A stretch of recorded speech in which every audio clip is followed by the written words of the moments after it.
سلامونه دویچ او پښتو جرمني په پښتو شټین ولاړ یا درېدل. راځو موږ تاسې له شټین سره auf یو ځای کوو.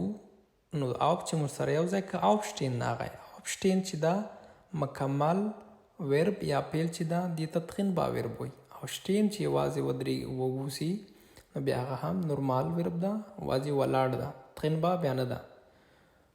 zum Beispiel د مثال په ډول اوس موږ تاسو پوښتنه کوو، ورته وایو wann musst du morgen aufstehen. موږ تاسې د aufstehen په راتلونکې زمانه کې استفاده کوو. wann musst du morgen aufstehen.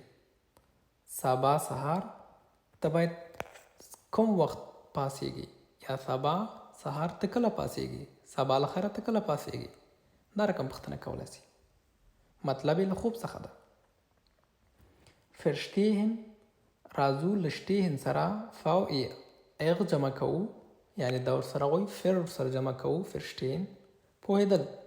zum Beispiel د مثال په ډول چاته چې وایي زه پوه نسلم په تېره زمانه کې ich habe leider nicht verstanden. له بده مرغه زه پوه نسلم، له بده مرغه زه پوه نسلم تا څه وویل یا څه تېر سول. نو تاسو دا رقم په تېره زمانه کې ویلی شئ. لایدا معنا چې ده له بده مرغه. مننه.